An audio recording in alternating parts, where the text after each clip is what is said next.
questions either. See you. I didn't know all you had to do is just say, I'm not going to answer any questions. You know, obviously we all understand that we're in game week, which is exciting from both, you know, all our coaches and all our players. I feel like we've had a good almost 4 weeks of work. You know, last week I think we got better at being student athletes and got into a bit of a routine and a rhythm of, you know, how you have to juggle the day-to-day aspect of being a student with, you know, also the daily grind of coming over here and being a football guy. So this week's all about Marshall. You know, we hopefully let the routine take care of itself and they go to class and do their best on avoiding distractions, which, you know, which the school aspect of things and the social aspect of things are part of distractions that guys have to face. But you know, when we meet today here in about an hour, it'll be all about, you know, discussing what the game plans for Marshall are and how we're going to attack specific things, and hopefully we will throughout the week get better at attacking those specific things and get ready to have a good weekend this weekend. So with that, I will open it up. Coach, have you decided on a starting running back and on a starting fullback? No, not yet. We still got seven of them, which probably would be 8 of them if Sean Alston wasn't out with a neck. He's still out, hadn't practiced in 3 weeks. But other than that, we still have the other 7 guys that we're rotating in, which, you know, we got 4 good days of practice this week to rep them and again, see what each one of them does best and how they fit into the game plan and make decisions on when they go into the game. And then throughout the course of the game, it's figuring out how, you know, how they do and who we keep out there and who we pull off. You still intend on playing all 4 running backs at some point during the game? Yeah. Which, you know, in the 2 different positions, it may be 2 fullbacks out there at times. It may be 3 fullbacks out there at times. It may be, you know, 3 of the smaller guys at times. You know, that's something that we will use to our advantage throughout the whole year. What are the challenges that come with game planning for a team that not only are you maybe not familiar with on a year-to-year basis, but it also seems like Marshall's got a lot of new guys in that lineup who you might not be able to have that kind of film on? Yeah, you know, talking with the staff, probably a little bit more of a challenge for our defensive guys than our offensive guys. You know, our defensive guys have some familiarity with their staff and went against them last year and all that, but you look at their personnel and, you know, they got a bunch of good skill kids. They don't have as many tight ends as they've had in the past. Had a real good one last year that's not there anymore. So, you know, you got to try to figure out if they're, you know, be a big 11 personnel team with tight ends or if they're not, you know, and you know, that's just part of the challenges of doing it offensively. You know, we look at what they do. We got all the tape from last year. We can do our best on trying to figure it out, but you got to be able to adjust within the game. That's no different than if we have 11 games going into the 12th game, which is South Florida. If we look at 11 games, we got to be ready for them to do something that they haven't shown on film. So we're used to adjusting offensively, and we feel like we can get that done fairly quick.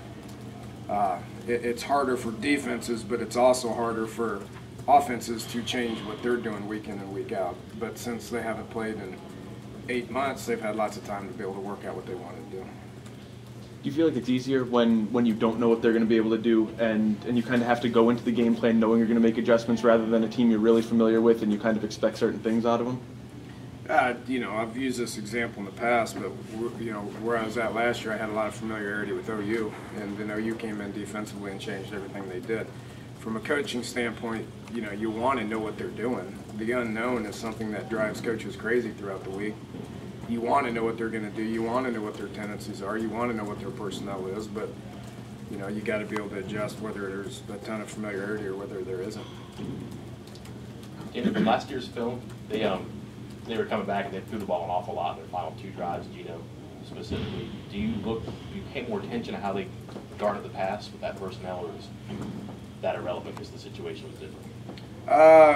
We watched it, you know, but we also watched 11 other games, you know, and we focused on, you know, 4 other opponents that they played probably a little bit more than we focused on what that game was all about. just based on matching up the offenses as well as we could. We took something from each game, but there is four, approximately four that we focused on a little bit more than the West Virginia game. The one thing that was very glaring in the West Virginia game last year was who was more excited to play and who was playing with more effort and who was playing with more excitement and enthusiasm. That was very, very obvious. That would be that, I'm guessing, early on. Very obvious. If I may, who were the other teams that you looked at before? I can't tell you. Okay. Because, let's think about it now. If we studied 4 opponents and they know who those 4 are, then they're probably going to pay attention to that. So. Dana, some teams ease into the season with games against teams that end in Central or A&M or whatever, not Texas obviously, but is it easier, is it better to go in with a game that has meaning and like this on national television to get your team's attention, or would you rather have that quote-unquote near scrimmage game? I don't know what you're talking about. When we, it doesn't matter who the team is, we're going to prepare the same way, You take a few 1AA teams, I assume is what you're referring to. We take a few 1AA teams and watch them play against quote-unquote big-time schools and watch them win. So if you don't think those games are important, you're not focusing on the right things. So it doesn't matter who your opponent is. We're all about focusing on us and trying to get ourselves ready to play. And it doesn't matter who your opponent is. We're gonna do the best we can to prepare to play those guys on a weekly basis. Coach, you said that it was obvious looking at that game, which team had more energy and effort and excitement and all that. Is there a way that you prepare your team to make sure they are the ones with that instead of Marshall this year? I challenge them to get ready to play. That's part of what our job is as coaches. We want, whoever we play, we want to get their best. That's what we got to prepare for. It doesn't matter what the other team's record is or what their name is or where they come from or whatever. We want their best, and that just means that each and every week we got to line up and we got to make sure that our energy level's high and our excitement level's high and our enthusiasm and all that stuff's high. Being able to be a physical team means you better be physical every week. So it's part of the challenge to get your guys ready to play every week. We talked about parity in the Big East. There's 8 straight. You better get used to doing it, because once we get to Big East, there's going to be 7 straight games where, the level is going to be the same.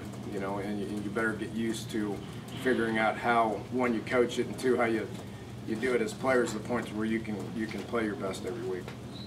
And what does your gut tell you about how ready they are this week going into the opener in terms of being excited and having all that energy? Well, hopefully they're not. Hopefully they're not ready to play right now. That's not the goal. The goal is to, at the beginning part of the week, which this is an odd week because of the Sunday schedule. So we got an extra day. So you can't.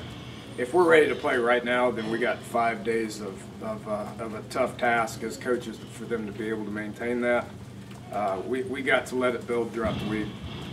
We got to work hard in the beginning of the week, and we got to feed them full of a lot of information. We got to get a lot of good work in, and then as the week goes on, you want to kind of back off some of the hard work and start working on the other stuff of it, which is letting that stuff build. Coach, do you have to, with the young players, the freshmen particularly, I guess the guys at running back who are definitely going to play, do you have to guard against those guys maybe getting too overexcited before the game with their first college football game? Possibly. You got to take each one of them and you got to kind of figure out what makes them tick.